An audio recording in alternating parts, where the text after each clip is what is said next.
Awalnya hanya percakapan singkat, tapi tatapan yang terlalu lama, senyum yang terlalu hangat, membuat batas itu perlahan kabur.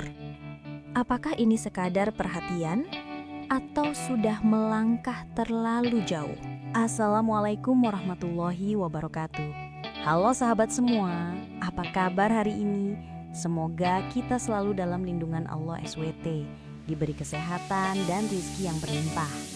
Seperti biasa, sebelum kita masuk ke kisah nyata yang penuh drama ini, coba tuliskan di kolom komentar kalian sedang menonton dari kota mana, biar kita bisa saling menyapa dan tahu.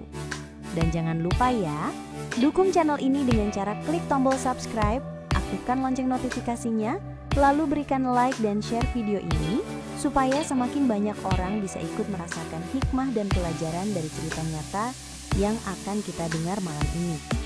Karena kali ini, saya akan membawakan sebuah kisah yang begitu rumit. Kisah tentang kesepian, cinta, dan perhatian yang salah tempat.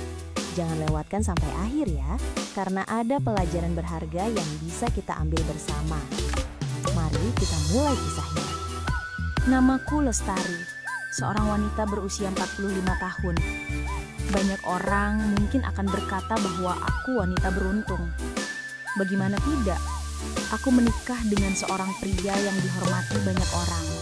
Seorang pengusaha sukses bernama Pak Dharma yang usianya jauh lebih tua dariku. Sejak menikah dengannya, aku tinggal di rumah besar dengan halaman luas, kendaraan mewah yang terparkir rapi di garasi, dan fasilitas yang mungkin hanya bisa diimpikan oleh sebagian besar perempuan seusia denganku. Namun, siapa sangka, di balik semua gemerlap itu, ada ruang kosong yang tak bisa kuisi dengan harta. Setiap kali aku menatap cermin di kamar yang luas, aku sering bertanya pada diriku sendiri, apakah ini benar-benar hidup yang kuinginkan? Aku memang tidak pernah kekurangan secara materi, tapi entah kenapa, ada bagian dalam hatiku yang selalu merasa sepi. Pak Dharma adalah sosok yang pekerja keras. Hampir setiap pagi ia berangkat terburu-buru. Jas dan dasinya sudah rapi. Telepon genggamnya tak berhenti berdering membicarakan urusan bisnis. Nanti malam ada pertemuan. Begitu alasan yang sering kudengar. Aku hanya tersenyum kaku, meski dalam hati aku merindukan sekedar obrolan ringan sambil sarapan. Malam hari, ketika ia pulang, tubuhnya sudah letih. Kadang ia langsung masuk kamar, kadang duduk sebentar di sofa sambil tetap menatap layar laptop. Aku, istrinya, hanya duduk di sampingnya, tanpa tahu harus berkata apa. Aku ingin menanyakan kabarnya, ingin menceritakan keseharianku. Tapi suaraku seolah teredam oleh hiruk-pikuk pekerjaannya. Rumah yang megah ini kadang terasa seperti penjara emas. Indah dilihat, tapi menyesakkan untuk dijalani. Di rumah ini aku juga tidak sendirian. Ada Raka, anak dari pernikahan pertama Pak Dharma. Raka adalah seorang pemuda berusia 25 tahun. Sejak awal aku masuk dalam kehidupan mereka, aku bisa merasakan jarak yang begitu tebal di antara kami. Ia bukan anak yang kasar atau menentang, tapi sikapnya dingin, seolah aku hanyalah orang asing yang kebetulan tinggal bersama. Aku sering memperhatikannya dari jauh. Ia lebih banyak mengurung diri di kamar. Jarang sekali makan bersama. Sesekali aku mendengar alunan musik dari earphone-nya atau suara ketikan keyboard komputer hingga larut malam. Di ruang tamu, ia sering duduk termenung menatap televisi yang menyala tanpa suara. Tatapannya kosong. Ada satu momen yang selalu kuingat. Suatu sore, aku memberanikan diri menghampirinya. Raka, kamu gak jalan sama teman-temanmu? Sayang kalau seharian hanya di rumah. Ia menoleh sekilas, senyum tipis muncul di bibirnya. Males bu, jawabnya singkat. Setelah itu ia kembali menunduk, sibuk dengan ponselnya. Aku hanya terdiam, bukan karena tersinggung, tapi karena aku mengenali tatapan matanya. Tatapan yang sama dengan yang sering kulihat di cermin. Tatapan orang yang kesepian. Momen-momen seperti itu semakin membuatku sadar, aku dan Raka sama-sama terjebak dalam dunia yang sunyi. Bedanya, aku seorang istri yang merasa kehilangan perhatian suami. Sementara dia, seorang anak muda yang merasa diabaikan ayahnya sendiri. Dua jiwa yang tinggal di rumah besar yang sama, namun sama-sama merasa sendirian. Malam-malam terasa begitu panjang. Suara detik jam di ruang tamu seakan menegaskan kesunyian yang kami alami. Kadang aku berdiri di jendela kamar, menatap lampu-lampu kota dari kejauhan. Dari luar, mungkin hidupku terlihat sempurna. Seorang wanita yang beruntung karena memiliki segalanya. Tapi dari dalam, aku hanyalah seorang perempuan biasa yang merindukan cinta, perhatian, dan kebersamaan yang sederhana. Di titik itu, aku mulai bertanya-tanya, apakah pernikahan ini benar-benar bisa membawaku pada kebahagiaan sejati? Ataukah aku hanya sekadar menjadi pendamping yang menjaga rumah, sementara hatiku perlahan-lahan terkikis oleh kesepian? Dan tanpa kusadari, kesepian itu bukan hanya milikku. Ada seorang pemuda di rumah ini yang juga terjebak dalam perasaan yang sama. Itulah yang pada akhirnya membuat aku dan Raka saling menemukan, bukan dalam cinta, tapi dalam luka yang serupa. Hari-hari berikutnya berjalan lambat, nyaris monoton. Rutinitas rumah besar itu tak banyak berubah. Pagi diisi kesibukan Pak Dharma yang terburu-buru berangkat. Siang kuhabiskan sendirian ditemani sunyi, dan malam menunggu pintu berderi terbuka hingga larut. Di tengah kesunyian itu, aku semakin sering memperhatikan Raka. Pemuda itu tampak seperti hidup dalam dunianya sendiri. Ia jarang sekali menyapa, bahkan sekadar bertanya kabar. Setiap kali kami berpapasan di ruang makan, ia hanya mengangguk singkat lalu segera kembali ke kamarnya. Aku tidak marah, tapi perasaan aneh tumbuh di hatiku. Perasaan iba sekaligus dekat, meskipun sebenarnya kami nyaris tak pernah berbicara. Suatu sore, aku melihatnya duduk di taman belakang. Kepalanya tertunduk, earphone menempel di telinganya. Sementara jemarinya menggenggam sebuah buku catatan. Dari kejauhan, aku bisa melihat ia menulis sesuatu dengan serius, lalu berhenti sejenak, menatap kosong ke arah langit yang mulai memerah senja. Aku ingin mendekat, tapi aku ragu. Bagaimana jika ia merasa terganggu?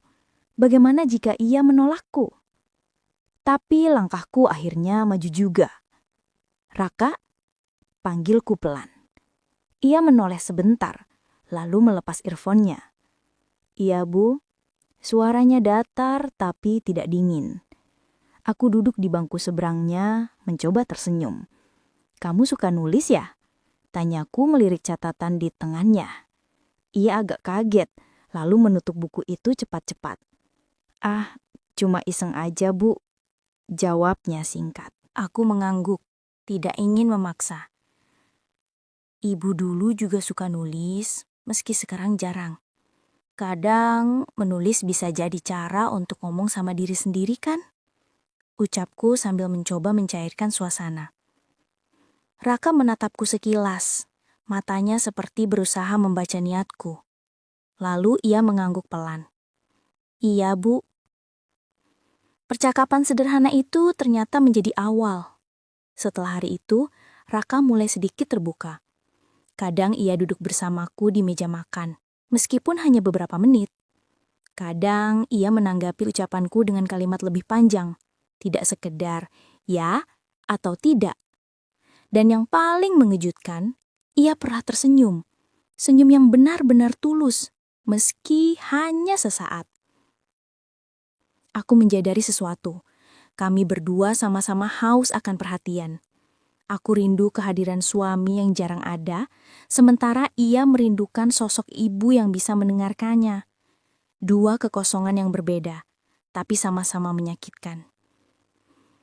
Malam-malam berikutnya, kami mulai menghabiskan waktu di ruang tamu. Televisi menyala, tapi bukan tontonan yang jadi fokus, melainkan percakapan kami. Raka bercerita sedikit tentang masa kecilnya, bagaimana ia merasa ditinggalkan sejak ibunya meninggal dan ayahnya sibuk bekerja.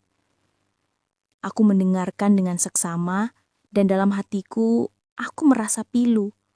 Pemuda ini telah lama menanggung sepi yang mungkin tak pernah disadari siapapun. Ayah selalu bilang, sibuk, sibuk, sibuk, keluhnya suatu malam. Kadang aku ngerasa gak ada artinya di rumah ini. Semua orang ngeliat aku cuma anak orang kaya. Padahal yang aku pengen cuma keluarga yang benar-benar peduli. Aku terdiam. Air mataku hampir jatuh mendengar kata-katanya. Kamu berarti, Raka. Kamu penting. Jangan pernah ngerasa sendirian. Ucapan itu membuatnya menoleh kepadaku. Ada cahaya aneh di matanya, antara terkejut dan lega. Seakan-akan untuk pertama kalinya, ada seseorang yang benar-benar mendengarkan isi hatinya. Dan sejak saat itu, ada ikatan yang mulai tumbuh. Ikatan yang sulit dijelaskan. Bukan sekedar ibu tiri dan anak tiri. Bukan pula dua orang asing. Tapi dua jiwa yang sama-sama sepi, akhirnya menemukan cermin diri dalam satu sama lain. Aku tahu ini berbahaya. Aku tahu garis batas itu tipis. Tapi aku juga tidak bisa menutup mata. Untuk pertama kalinya sejak lama, aku merasa tidak sendirian. Hubungan antara aku dan Raka semakin hari semakin berubah. Awalnya hanya percakapan kecil yang canggung, kini mulai terasa hangat. Ia tak lagi sekedar menjawab singkat, bahkan mulai bertanya balik. Kadang ia bertanya resep masakan, kadang ia sekedar ingin tahu bagaimana aku menghabiskan waktu di rumah. Semua percakapan itu mungkin terdengar sepele bagi orang lain, tapi bagiku itu adalah tanda bahwa jarak di antara kami mulai terjembatani. Suatu sore, aku menyiapkan teh hangat di teras belakang. Hujan turun deras, menimbulkan suara gemericik yang menenangkan. Raka keluar dari kamarnya, lalu tanpa diminta, ia duduk di kursi sebelahku. "Boleh?" tanyanya singkat. Aku mengangguk. Kami duduk bersebelahan, memandangi halaman yang basah kuyup sambil menikmati aroma teh yang mengepul. "Hujan selalu bikin aku ingat Mama," ucap Raka pelan. Aku menoleh, melihat matanya menerawang jauh. Dulu, Mama sering bikinin aku wedang jahe kalau hujan. Rasanya hangat banget. Suaranya bergetar. Aku tercekat. Hatiku terasa diremas mendengar pengakuannya. Aku yakin kalau ibumu masih ada, dia pasti bangga sama kamu, Ra, jawabku lirih. Ia menoleh padaku, dan untuk pertama kalinya aku melihat matanya berkaca-kaca. Malam-malam berikutnya kedekatan kami semakin intens. Kami sering berbicara hingga larut malam, bahkan setelah lampu kamar-kamar lain sudah padam. Aku mendengarkan ceritanya tentang kuliah yang sempat terbengkalai, tentang rasa kecewa terhadap ayahnya, tentang teman-teman yang menurutnya hanya datang saat butuh. Di sisi lain, aku pun menceritakan kesepianku, bagaimana aku sering merasa tidak dianggap oleh suamiku meski hidupku serba berkecukupan. Entah sejak kapan, aku mulai menunggu momen-momen itu. Ada rasa hangat yang selalu hadir ketika kami berbincang. Setiap kali ia tertawa karena ceritaku, hatiku ikut bergetar. Setiap kali ia menatapku serius, aku merasa seakan-akan ada seseorang yang benar-benar melihatku, bukan sekedar memandang luarku. Namun, di balik semua itu, aku juga dilanda rasa bersalah yang mendalam. Aku sadar betul bahwa hubungan ini tidak seharusnya terjadi. Aku adalah istrinya ayahnya, dan ia adalah anak tiriku. Ada batas yang jelas, ada garis merah yang tidak boleh dilanggar. Tapi semakin aku berusaha menjauh, semakin aku merindukan percakapan dengannya. Pernah suatu malam, listrik tiba-tiba padam. Rumah besar itu menjadi gelap, hanya cahaya lilin yang menyala di ruang tamu. Aku duduk di sofa dengan cemas, sementara suara petir menggema. Raka tiba-tiba muncul, membawa lilin tambahan. "Tenang, Bu, ada aku," katanya sambil tersenyum menenangkan. Aku tak bisa menahan debaran jantungku. Kata-kata sederhana itu terasa begitu dalam, seolah-olah ada seseorang yang benar-benar melindungiku. Aku tahu, aku sedang berdiri di tepi jurang. Ada saat-saat di mana tatapan mata kami terlalu lama bertemu, terlalu intens untuk disebut wajar. Ada saat-saat di mana aku merasakan sesuatu yang tak seharusnya muncul, dan itu membuatku semakin takut. Raka, di sisi lain, juga mulai menunjukkan sinyal yang sulit diabaikan. Ia lebih sering menemaniku di dapur, pura-pura membantu padahal hanya ingin berbincang. Ia kadang menatapku lama ketika aku sedang sibuk, lalu buru-buru mengalihkan pandangan saat aku menyadarinya. Semua itu membuat suasana di antara kami penuh ketegangan yang samar, tapi nyata. Aku sering menangis diam-diam di kamar setelahnya. Menangis karena merasa bersalah, tapi juga karena tidak sanggup menolak kenyataan bahwa aku merasa lebih hidup ketika bersamanya. Kesepian yang selama ini mengurungku seakan hilang setiap kali ada Raka. Namun di dalam hati aku tahu, jika aku terus membiarkan ini terjadi, cepat atau lambat, segalanya akan hancur. Aku tidak hanya akan kehilangan suamiku, tapi juga menghancurkan hidup Raka. Dan itu adalah hal terakhir yang kuinginkan. Malam itu, aku benar-benar tidak bisa tidur. Bayangan percakapan, tatapan, dan senyum Raka terus berputar dalam benakku. Setiap kali mataku terpejam, ada rasa hangat sekaligus bersalah yang menusuk hatiku. Aku tahu, ada sesuatu yang salah dengan semua ini. Aku seorang istri, dan dia adalah anak tiriku. Dunia tidak akan pernah membenarkan apa yang mulai tumbuh di antara kami. Aku duduk di ranjang, menatap foto pernikahanku dengan Pak Dharma yang tergantung di dinding. Senyumku saat itu begitu lebar, penuh harapan. Kini, aku bertanya-tanya, kemana perasaan itu pergi? Apakah aku sudah menyerah pada kesepian, hingga mencari pelarian pada sosok yang seharusnya kuanggap anak sendiri? Air mataku jatuh begitu saja. Aku merasa seperti berdiri di tepi jurang gelap, siap jatuh jika aku terus melangkah maju. Keesokan harinya, aku berusaha menjaga jarak. Saat sarapan, aku tidak berlama-lama duduk di meja makan. Aku mencari-cari alasan untuk tetap sibuk di dapur agar tidak terlalu lama menatap Raka. Tapi semua itu tidak mudah. Ia datang ke dapur menawarkan bantuan kecil. Ada yang bisa aku bantu, Bu? Tanyanya dengan wajah tulus. Aku terkejut, sekaligus panik. Nggak usah, Raka. Kamu fokus aja sama urusanmu. Jawabku singkat, lalu berusaha menghindari tatapannya. Beberapa hari kemudian, aku memberanikan diri untuk berbicara serius dengannya. Kami duduk di ruang tamu pada malam hari saat rumah sudah sepi. Suasana hening hanya ditemani suara detik jam dinding. Jantungku berdegup kencang, tapi aku tahu, aku harus melakukannya. Raka, aku memulai dengan suara bergetar. Ia menoleh, menatapku penuh perhatian. Kita harus bicara. Ia terlihat bingung. Ada apa, Bu? Aku menarik nafas panjang, menahan air mata. Selama ini, aku merasa dekat sama kamu. Kita sama-sama sepi. Sama-sama butuh seseorang.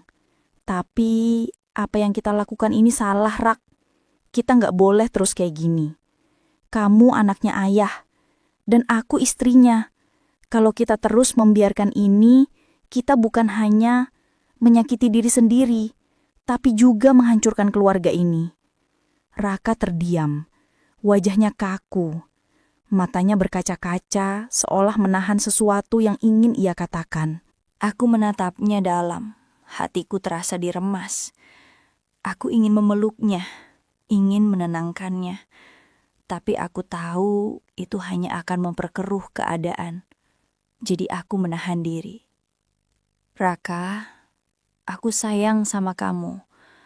Tapi bukan sebagai itu. Aku sayang kamu sebagai anak. Aku mau kamu bahagia, bukan terluka karena hubungan yang salah. Air mata jatuh di pipinya. Aku cuma pengen ada yang peduli, Bu.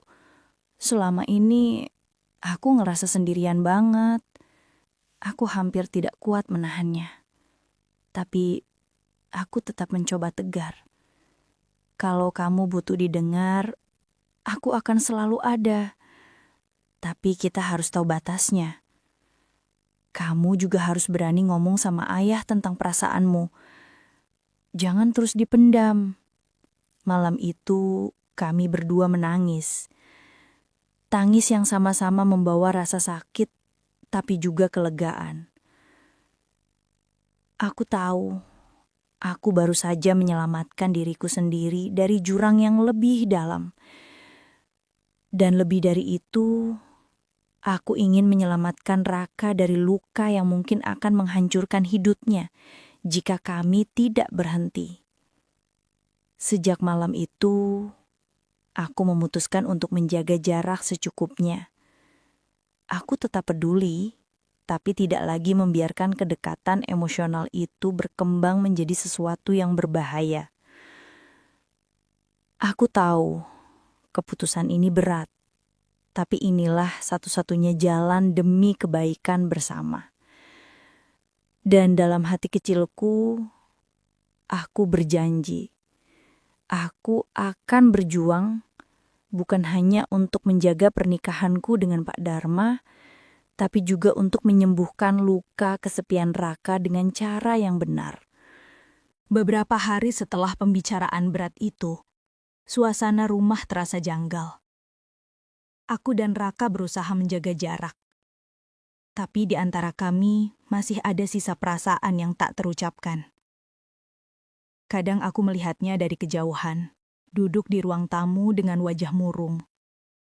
Kadang aku ingin menghampiri, tapi aku menahan diri. Aku sudah bertekad untuk tidak lagi menjerumuskan diri dalam perasaan yang salah. Namun, aku juga tahu satu hal. Raka tidak akan bisa sembuh dari kesepiannya jika ia terus memendam luka pada ayahnya. Ia harus berani bicara. Ia harus berani melepaskan beban yang selama ini ia pikul sendirian. Suatu malam, aku memberanikan diri membuka percakapan lagi. Raka, kamu pernah bilang gak bisa ngomong sama ayah. Tapi kalau kamu terus diam, sampai kapanpun gak akan ada yang berubah. Kamu harus coba. Ia terdiam lama. Tangannya mengepal di pangkuan. Aku takut, Bu. Aku takut ayah marah. Aku takut dia makin jauh. Aku tersenyum tipis berusaha menenangkannya. Kadang yang kita takuti itu cuma bayangan. Kalau kamu gak pernah coba, kamu gak akan tahu jawabannya. Percaya sama ibu. Kamu harus jujur. Butuh beberapa hari sampai akhirnya Raka mengumpulkan keberanian. Malam itu, setelah makan malam, ia menghampiri ayahnya yang duduk di ruang kerja. Aku ikut menunggu di ruang tamu. Jantungku berdebar kencang. Aku bisa mendengar samar-samar suara Raka, pelan dan bergetar. Ya, aku pengen ngomong. Suasana hening sesaat, lalu suara Pak Dharma terdengar. Agak keras. Ngomong apa? Besok saja, ayah capek. Tapi kali ini Raka tidak mundur. Enggak ya. Aku harus ngomong sekarang. Suaranya bergetar tapi tegas. Aku hampir menitikan air mata mendengarnya. Pemuda yang selama ini selalu menutup diri, akhirnya berani membuka suara. Setelah itu, suara Raka pecah, bercampur isak. Ia menceritakan semua. Rasa sepi yang ia tanggung sejak ibunya meninggal, kekecewaan karena ayah terlalu sibuk, kerinduan akan perhatian yang sederhana. Ia bahkan berkata, "Aku sering merasa kayak nggak dianggap, kayak cuma numpang hidup di rumah ini." Lama sekali ruangan itu hening setelah ia selesai bicara. Aku menahan napas, takut akan mendengar suara bentakan. Tapi yang terdengar justru suara berat Pak Dharma. Serak oleh emosi. "Raka, maafkan ayah." Aku terkejut. Aku tahu suamiku pria keras. Jarang sekali meminta maaf. Tapi malam itu, aku mendengar nada yang berbeda. "Ayah terlalu sibuk ngejar bisnis. Sampai lupa kalau kamu butuh ayah. Ayah salah. Ayah janji bakal berubah." Tak lama kemudian, suara langkah kaki terdengar. Aku menoleh dan melihat pemandangan yang membuat dadaku sesak oleh haru. Raka berdiri dengan mata merah, sementara Pak Dharma merangkul bahunya. Wajah mereka sama-sama basah oleh air mata. Untuk pertama kalinya, aku melihat mereka benar-benar menjadi ayah dan anak, bukan sekadar dua orang yang tinggal serumah. Aku ikut mendekat. Air mataku mengalir tanpa bisa kutahan. "Pak, aku juga mau ngomong." Suamiku menatapku, masih dengan mata berkaca-kaca. Aku memberanikan diri mengungkapkan apa yang kupendam selama ini. "Aku juga kesepian. Aku butuh kamu hadir, bukan cuma sibuk dengan pekerjaan. Aku takut kehilangan keluarga ini." Pak Dharma terdiam, lalu menggenggam tanganku erat. "Lestari, maafkan aku. Aku terlalu egois. Aku pikir dengan memberi semua kemewahan, aku sudah cukup. Padahal yang kalian butuhkan adalah aku, orangnya." Malam itu, kami bertiga duduk bersama. Tidak ada lagi dinding tebal yang memisahkan kami. Raka mulai buka diri, aku merasa lebih lega, dan Pak Dharma tampak lebih manusiawi. Bukan hanya sebagai pengusaha sukses, tapi juga sebagai seorang ayah dan suami yang masih punya hati. Sejak malam itu, perlahan keadaan berubah. Pak Dharma mulai meluangkan waktu makan bersama keluarga. Raka lebih sering ikut bergabung, bahkan kadang mengajak ayahnya menonton pertandingan bola di televisi.